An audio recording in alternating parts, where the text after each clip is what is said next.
नमस्कार दोस्तों PCS academy में मैं आप सभी लोगों का स्वागत करता हूं। चलिए स्टार्ट करते हैं। आज का प्रश्न क्या है? भारत की राष्ट्रीय जल नीति की परिगणना कीजिए। गंगा नदी का उदाहरण लेते हुए नदियों के जल प्रदूषण नियंत्रण एवं प्रबंधन की रणनीतियों की विवेचना कीजिए। तो यह प्रश्न है और इसको समझिए, क्या चीज़ पूछी गई है, क्या चीज़ नहीं पूछी गई है। जो चीज़ पूछी गई है उसी का उत्तर आप लोगों को अच्छी तरीके से, जितनी मात्रा में पूछा गया है उतनी मात्रा में आप लोगों को बताना है। तो सबसे पहले देखिए, जो जल है, जल बहुत ही, जो हमारे जीवन के लिए बहुत ही ज़्यादा महत्वपूर्ण है। और जल, कहते हैं कि जल ही जीवन है। जल के बिना सारी चीज़ें बेकार हो जाती हैं। कोई भी चीज़ हो, हम अगर पृथ्वी पर हैं तो जल सबसे ज़्यादा महत्वपूर्ण चीज़ है। ठीक है, तो जल वर्तमान में इसकी अनुपलब्धता हो रही है और इसमें प्रदूषण भी हो रहा है। सभी लोगों को उपयुक्त मात्रा में उपलब्ध भी नहीं हो पा रहा है। तो ये सबसे बड़ी दिक्कतें हैं। और जल जो है, जल किसी भी देश के लिए एक प्राकृतिक संसाधन है और बहुत ही ज़्यादा ज़रूरी है। ठीक है, किसी भी कार्य को करने के लिए। तो हमारे यहाँ राष्ट्रीय जल नीति 2012 को क्रियान्वित किया गया था और इसमें कुछ बातें बताई गई थी कि जैसे एक राष्ट्रीय फ्रेमवर्क होना चाहिए, कानून बनाने की आवश्यकता है और उन कानूनों का पालन वह केंद्र सरकार, राज्य सरकार और स्थानीय निकायों द्वारा होना चाहिए कि किस तरीके से जो जल है, हम जल के फ्रेमवर्क को किस तरीके से बना सकते हैं, हम इन चीज़ों को किस तरीके से देख सकते हैं और जल का संरक्षण किस तरीके से किया जाना चाहिए। जल जो उपयोग में लाया जाता है, जो डेली लाइफ में यूज़ होता है, उसको हम किस तरीके से कर सकते हैं। तो इसमें एक कानून की भी आवश्यकता है और इन चीज़ों को क्रियान्वित करने की आवश्यकता है केंद्र, राज्य और स्थानीय स्तर पर। और दूसरी बात कही गई है कि जल का जो कुशलतम उपयोग है उसको होना चाहिए। ठीक है, और जल, देखिए, जल संसाधन है, प्राकृतिक संसाधन है और इसका उपयोग सीमित मात्रा में होना चाहिए। अत्यधिक इसका दोहन नहीं किया जाना चाहिए। ठीक है, और जो एग्रीकल्चर है, एग्रीकल्चर में भी जो जल का उपयोग होता है, जैसे जो सिंचाई पद्धतियां हैं, तो उनको भी अच्छे तरीके से लागू किया जाना चाहिए। जिनमें कम सिंचाई की आवश्यकता पड़ती है तो उन फसलों को भी हमें उगाना चाहिए। और जो नई सिंचाई की पद्धतियां हैं जिसमें कम पानी लगता है, तो ऐसी पद्धतियों को भी हमें अपनाना चाहिए। और क्या कहा गया राष्ट्रीय जल नीति 2012 में कि जल की उपलब्धता में वृद्धि करना, जो हमारा भूमिगत जल है उसमें वृद्धि करना। और जल की उपलब्धता को और हम किस तरीके से बढ़ा सकते हैं कि वाटरशेड का विकास करके, कि जैसे जो वर्षा का जल है तो उसको हम संग्रहित कर सकते हैं, जिससे हमारा जो भूमिगत जल है उसमें अगर कोई कमी आ रही है तो उसको में भी वृद्धि की जा सके। और क्या है कि जैसे जो हमारे औद्योगिक कार्य हैं जिनमें भी जल का उपयोग होता है, तो वर्षा के जल का उपयोग ऐसी संग्रहण प्रणाली को विकसित किया जाए जिससे जो इंडस्ट्रियल सेक्टर है उसमें पानी की ज़रूरत पड़ती है, तो वो पानी की ज़रूरत आप वर्षा के जल से करें। ठीक है, और वर्षा का जल संग्रहण बहुत अच्छी प्रकार से किया जाना चाहिए।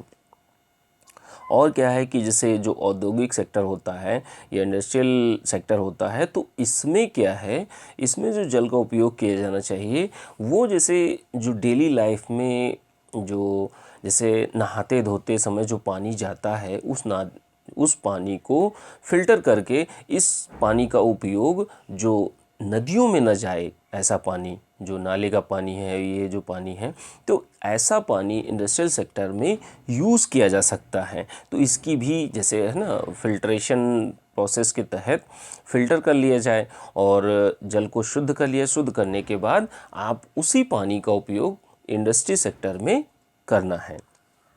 और क्या है कि जैसे जल के लिए जैसे होता ना कि अत्यधिक दोहन किया जाता है, अत्यधिक मात्रा में, उसकी कोई सीमा नहीं होती कि कितना पानी यूज़ कर रहे हैं, किस तरीके से नहीं कर रहे हैं।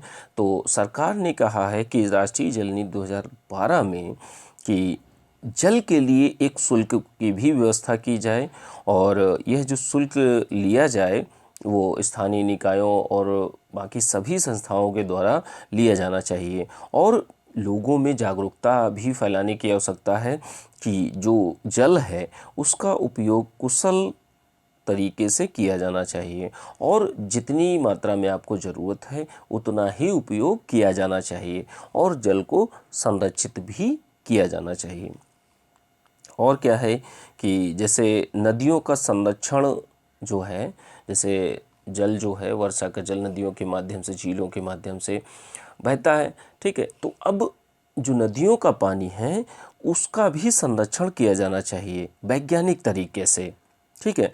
तो इससे क्या होगा, जो नदियों का जो जल है उसका उपयोग हम अच्छे तरीके से फिल्टर करने के बाद उसका हम पीने के पानी में उपयोग कर सकते हैं। और क्या है अगला पॉइंट कि जल की आपूर्ति और स्वच्छता पर बल देना चाहिए। तो जल की आपूर्ति, जैसे जहाँ पर भी जल आपूर्ति नहीं है या कम है तो वहाँ पर जल की आपूर्ति की जानी चाहिए और स्वच्छता पर बल दिया जाना चाहिए, ठीक है, कि उसमें कोई गंदगी या जो औद्योगिक प्रदूषण है वो ना पहुंच पाए, जो नालों का पानी है वो ना पहुंच पाए और जितना भी अपशिष्ट सामग्री है या जो कचरा है वह नदियों में ना फेंका जाए। तो इस पर भी ध्यान देने की बात कही गई है। और क्या कहा गया है कि जो डेटाबेस है हमारा उसको मजबूत करना, कि जो नदियां हैं हमारे देश की या गंगा नदी है उसके कहाँ पर सबसे ज़्यादा प्रदूषण है, कहाँ पर बहुत कम प्रदूषण है या कम मात्रा में है, तो हमें ऐसे स्थानों को चिन्हित करना होगा और जहाँ पर ज़्यादा प्रदूषण हो रहा है या जिन कारणों से हो रहा है प्रदूषण, उन कारणों को हमें ध्यान देना है, उनको चिन्हित करना है, चिन्हित करने के बाद उनका निराकरण करना है, ठीक है। और एक सूचना व्यवस्था की भी व्यवस्था करनी होगी कि एक सूचना तंत्र भी बनाना होगा गंगा नदी और बाकी सारी नदियों के लिए कि किस तरीके से हम नदियों को प्रदूषित होने से बचा सकते हैं, ठीक है। और क्या है कि ये एक राष्ट्रीय कार्य योजना का निर्माण किया जाना चाहिए और उसका क्रियान्वयन भी अच्छी तरीके से किया जाना चाहिए। अब अगर हम थोड़ा सा एक दंड प्रावधान भी रख देते हैं, थोड़ी सी अगर दंड रखते हैं कि जो लोग भी, जो इंडस्ट्री या जो एक कारखाना प्रदूषण करता है नदियों में, ठीक है, या जल प्रदूषण करता, तो ऐसे चीज़ों को आप आर्थिक दंड के रूप में दे सकते हैं। सरकार इस पर आर्थिक दंड लगा सकती है जिससे वह जो पानी है, जो गंगा जी के पानी को या और अन्य नदियों के पानी को प्रदूषित करते हैं, तो उनको वह अच्छी तरीके से समझ जाए कि अब हमें प्रदूषण को गंगा जी में नहीं डालना है या प्रदूषित पानी को गंगा जी में नहीं जाने देना है, ठीक है। तो ये कुछ बातें हैं जिनका बहुत ही ज़्यादा अच्छी तरीके से प्रबंधन करना बहुत ही ज़्यादा ज़रूरी है।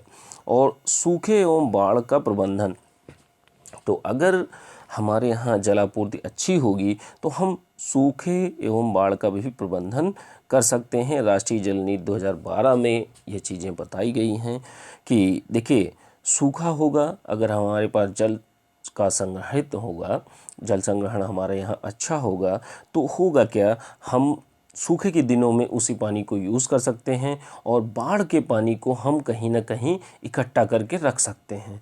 तो दोनों क्या है, सूखे और बाढ़ की स्थिति में हमें जिस चीज़ की ज़रूरत है उसको हम संग्रहित करेंगे और जिस समय कमी आएगी हम उसका उपयोग करेंगे। अब जैसे हमारे यहाँ बहुत सारी चीज़ें की गई हैं, योजनाएं चलाई गई हैं कि जैसे गंगा कार्य योजना है 1985 में चलाई गई थी, राष्ट्रीय नदी संरक्षण योजना है जो कि 1995 में चलाई गई थी और नमामि गंगे योजना है जो कि 2014 में चलाई गई है। तो ये सारी चीज़ें नियंत्रित करती हैं कि जो नदियां हैं हमारे देश की या गंगा नदी है उनमें प्रदूषण को नियंत्रित किया जाए और किस तरीके से उनको प्रबंधित किया जाए, ठीक है। जैसे नदियों, इस समय गंगा नदी के साइड में अब लगभग पूरे भारत में कुछ कुछ नदियों के अब स्टार्ट कर दिया गया है, जैसे जो बॉर्डर लाइन होती है गंगा जी की या अन्य नदियों की, तो वहाँ पर अब सुंदरीकरण का कार्य चल रहा है जिससे कि जो गंदा पानी है, सीवर लाइन का पानी है, वो गंगा नदी में ना जा पाए या नदियों में ना जा पाए, और एक पर्यटन की भी व्यवस्था की जा रही है कि जो गंगा नदी है या नदियों के कॉर्नर पे एक पर्यटन का भी विकास किया जा रहा है दोनों किनारों पर। ठीक है, तो ये भी बहुत बड़ी अच्छी बात है। और इससे क्या होगा, जल प्रदूषण पर नियंत्रण भी होगा कि जल को प्रदूषित न किया जाए, और एक निगरानी तंत्र भी बनाने की बात कही गई है। और केंद्रीय एवं राज्य बोर्डों का गठन किया जाना चाहिए, नदी बोर्ड्स का गठन किया जाना चाहिए और उनके द्वारा निगरानी की जानी चाहिए। अगर कोई भी व्यक्ति प्रदूषण फैलाता है तो उस पर एक आर्थिक रूप से उनको दंड देना चाहिए।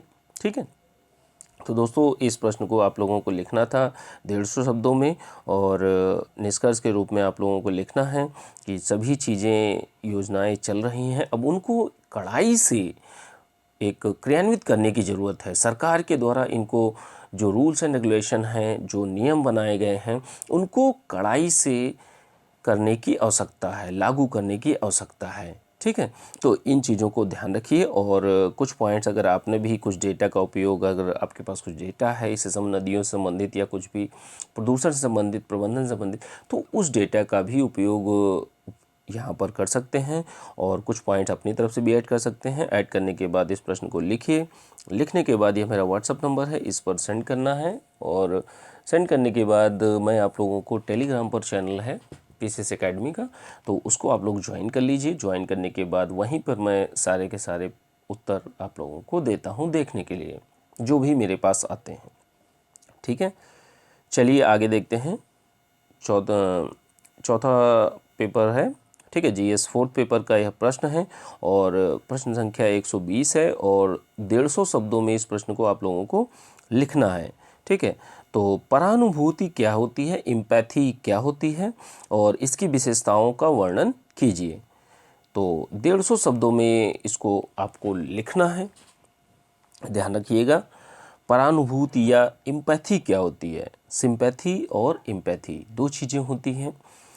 परानुभूति का अर्थ यही है कि दूसरों को सुनना, दूसरे के विचारों को सुनना, दूसरों की फीलिंग को समझना, दूसरे की मनोभावों को समझना। ठीक है, भावनाओं, चिंताओं को समझने की क्षमता और उस पर प्रतिक्रिया देना।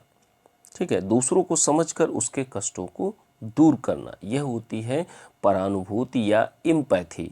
एम्पैथी इसलिए ज़रूरी है क्योंकि जैसे एक सिविल सेवक होते हैं, तो सिविल सेवक को या ब्यूरोक्रेट्स को होता क्या है, सीधे जनता से जुड़ाव होता है। अब अगर जनता आपके ज़िले की नहीं है या कहीं और की है और आप कहीं रास्ते में जा रहे हैं, आप एक अधिकारी हैं, कर सकते हैं, आपने रास्ते में देखा कि यह व्यक्ति बहुत बुरी परिस्थिति में है, आप कर सकते हैं, आपने एक भावना भी दर्शाई, दया भावना भी दर्शाई, दर्शाने के बाद आपने कुछ नहीं किया, केवल सिंपैथी जाहिर की, आपने केवल सहानुभूति जाहिर की, तो यह जहाँ तक आपने किया, दया दर्शा के आपने बड़ा एक दया की भावना आई, बड़ा बुरा हुआ इसके साथ में, देखिए बड़ा बुरी परिस्थिति में है, तो आपने यहाँ तक तो ये दर्शा दिया कि इस व्यक्ति के साथ में बुरा हुआ है या बहुत बुरी स्थिति में है, तो आपने सहानुभूति दर्शा दी। लेकिन सिविल सेवक जो होते हैं उनके लिए परानुभूति बहुत ही ज़्यादा ज़रूरी है। अब वहीं पर आप रास्ते में जा रहे हैं, एक बहुत बुरी स्थिति में एक व्यक्ति लेटा हुआ है, निर्धन है, अब उसको देख करके आपके मन में एक भावना आती है, एक दया की भावना आती है कि बहुत बुरी परिस्थिति में है और इसकी बेहतरी के लिए कुछ किया जाए।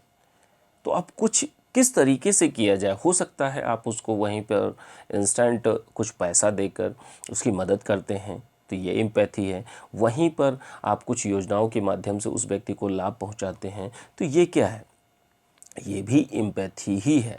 आप जो भी चीज़ देखते हैं और समझते हैं उस पर आपने प्रतिक्रिया दी। जैसे मान लीजिए आपका कोई फ्रेंड है, ए नाम का फ्रेंड है और उसके घर में बहुत बड़ी समस्या हो गई है, घर में शादी है और आपको भी लग रहा है और संभवतः उसके यहाँ चोरी हो जाती है, शादी होनी थी और उसके यहाँ चोरी हो जाती है। अब उसके यहाँ सख्त ज़रूरत है पैसे की, तो आपने एक दया भावना तो दिखाई, नहीं नहीं उसके साथ बहुत बुरा हुआ, बताइए उसके यहाँ शादी थी, अब किस तरीके से क्या करेंगे लोग। तो आपने क्या किया, अपने फ्रेंड की मदद की। जी चलिए दोस्त, आज मैं आपको 1 लाख रुपए देता हूँ या 2 लाख रुपए देता हूँ, आप आराम से धीरे धीरे करके देते रहिएगा। तो यहाँ पर आपने एक दया भावना भी दर्शाई और दर्शाने के बाद उस पर प्रतिक्रिया दी, आपने पैसे से मदद की। तो यह क्या है, यह एम्पैथी है। अब एम्पैथी की विशेषताओं को देख लेते हैं, फीचर्स को देख लेते हैं कि जैसे विशेषताएं क्या हैं परानुभूति की। परानुभूति में क्या क्या चीज़ें शामिल होती हैं, तो परानुभूति में ये होता है कि सक्रिय श्रवण कौशल होता है, लोगों को एक अच्छी तरीके से सुनने की क्षमता। ये क्या होता है कि जैसे सिविल सेवक होते हैं, अब कोई आपके सामने कुछ बोल रहा है, अगर आपने उसको सक्रिय होकर नहीं सुना तो आपसे चीज़ें छूट जाएंगी ना, आपको पता ही नहीं चलेगा कि हमें इसके साथ कैसे ट्रीट करना था। ठीक है, जब तक आप अगले को जानेंगे नहीं तब तक उसकी चीज़ों को कैसे जानेंगे, जब आप ध्यान से सुनेंगे ही नहीं। ठीक है, तो सक्रिय रूप से सुनने की क्षमता। और क्या है कि शारीरिक भाषा, मुख्य अभिव्यक्ति, आवाज़ों के स्वरों को पहचानना, तो ये परानुभूति के अंतर्गत आता है कि शारीरिक भाषा भी कुछ लोगों को बताती है कि हाँ ये बहुत बुरी स्थिति में है, इसके साथ में कुछ करना चाहिए, या लोग मुख से भी बताते हैं। ठीक है, कि हाँ मेरे साथ ऐसा घटित हुआ और आप मेरी मदद कर दीजिए, या मैं बहुत बुरी परिस्थिति में हूँ तो आप मेरे साथ अच्छा कर दीजिए। आवाज़ के स्वरों से भी पहचान में आता है कि आदमी कितनी बुरी परिस्थिति में है। ठीक है, और क्या है कि दूसरे के असहज संकेतों को पकड़ना, तो ये भी परानुभूति के अंतर्गत आता है कि परानुभूति को अगर हम यूज़ करते हैं तो यूज़ करने से दूसरों के असहज संकेतों का मतलब हो गया उसके जो व्यवहार है वो असहजता को प्रदर्शित कर रहा है, तो वहाँ पर हम समझ जाते हैं कि नहीं ये मदद चाह रहा है लेकिन वह असहज है, बहुत ही ज़्यादा थोड़ा सा शर्म भी आने लगती है कि नहीं अब मैं कैसे मांगूं या क्या करूं। तो यहाँ पर वह असहजता को देखता है, और अगर एक ब्यूरोक्रेट्स उस असहजता को पकड़ लेता है तो उसकी समस्या को भी पकड़ लेगा और आगे बात करते करते आप उसकी समस्या को हल करते हैं। और क्या है कि व्यवहार के दीर्घकालिक कारणों को समझना, कि जैसे आपने एक सिविल सेवक हैं और आपने किसी के साथ में व्यवहार कर दिया या कुछ अच्छा किया कुछ गलत किया, तो यहाँ पर क्या होता है परानुभूति में, तो यहाँ पर आपको दूसरे की चीज़ों को समझना होता है कि अगर आज मैंने इस व्यक्ति की मदद नहीं की तो ये दीर्घकालिक रूप से ये बहुत बुरा होगा, और आपको दया की भी भावना आ रही है कि नहीं यार कर देना चाहिए, नहीं तो दीर्घकालिक रूप में यह बहुत ही ज़्यादा दिक्कत में आ जाएगा, तो आज ही मुझे इस व्यक्ति की मदद कर देनी चाहिए। और क्या है कि दूसरे की बातों के प्रति आदर दर्शाते हुए विश्वास का निर्माण करना। तो इसमें क्या होता है कि जब आप किसी दूसरे की बातों को सुनते हैं, ठीक है, तो आप आदर के साथ में जब सुन रहे होते हैं कि नहीं नहीं हाँ आप बताइए क्या बात है क्या नहीं है, आपको क्या परेशानी है। जब आप उसकी बातों को सुनते हैं तो एक विश्वास का भी निर्माण होता है, जब विश्वास का निर्माण होता है तब वो और आपसे बातें बताता है और आपसे बातें बताता है, तो उस समय जाकर आप उससे एक मेलजोल बढ़ाते हैं, मेलजोल बढ़ाने के बाद उसके दुख दर्द को समझते हैं। आप सेम प्लेटफॉर्म पे उस व्यक्ति के साथ में संवाद करके आप उसकी चीज़ों को जानते हैं, जानने के बाद जो भी उसकी समस्याएं हैं या कष्ट हैं उनको दूर करते हैं। और क्या है इसमें कि इस प्रकार की क्षमता, परानुभूति की क्षमता की जो विशेषताएं हैं, सबलता एवं प्रबलता का संतुलित मूल्यांकन करना, कि जैसे कोई भी व्यक्ति की है वो सबलता मतलब क्या उसकी ताकत है और क्या कमजोरी है, तो उसका संतुलित मूल्यांकन करना। ठीक है, अब ऐसा तो नहीं है कि जो व्यक्ति दर्शा रहा है कि हाँ मुझे मदद चाहिए तो वो हो सकता है झूठ भी बोल रहा हो, तो ये भी कुछ प्रॉब्लम है। तो जो भी उसकी मतलब कह सकते हैं ना कमजोरी है या ताकत है उसका संतुलित मूल्यांकन करना। और क्या है कि दूसरे की भावना एवं चिंताओं को समझने का प्रयास करना। दूसरे की भावना और चिंताओं को समझने का प्रयास करना, यह आपका परानुभूति की विशेषताओं के अंतर्गत आता है कि आप दूसरे की भावनाओं को समझते हैं, आपके उसकी चिंताओं को समझते हैं। समझने के बाद आप अपने जो भी आप कर सकते हैं उसके लिए, जो उसके कष्ट हैं या उसकी चिंता है, उसको दूर करने का प्रयास करते हैं। और क्या है, दूसरे की संवेदना की स्थिति को समझना। अगर वो बहुत व्यक्ति दुखी में है तो वहाँ पर अगर आपके अंदर एम्पैथी है तो आप उसको समझेंगे, आप उसको देखेंगे कि नहीं यार ये बहुत बुरी स्थिति में है, आज इसके घर में किसी की डेथ हो गई है, तो आप वहाँ पर उसकी तरीके से, अगर आपके अंदर परानुभूति है तो आप उन चीज़ों को समझते हैं। नहीं है तो आप बिल्कुल भी नहीं समझेंगे, लोग देखते हैं, देखकर निकल जाते हैं। तो ये भी है।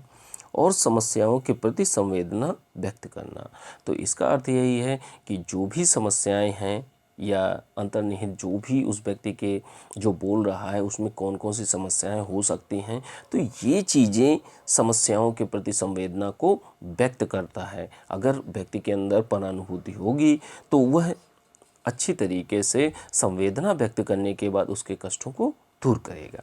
ठीक है, तो दोस्तों ये पॉइंट्स मैंने दिए, कुछ पॉइंट्स आप अपनी तरफ से भी ऐड करके आप लोग अपना बेहतरीन उत्तर लिखिए। लिखने के बाद ये मेरा व्हाट्सअप नंबर है, इस पर आप लोगों को सेंड करना है। ठीक है, जीएस और डिफेंस का ऑप्शनल ग्रुप चल रहा है, व्हाट्सअप ग्रुप, तो जो जिन लोगों को भी ज्वाइन करना है ज्वाइन कर सकते हैं। ठीक है, डिस्क्रिप्शन बॉक्स डिटेल में पड़ी हुई है। ठीक है, थैंक यू।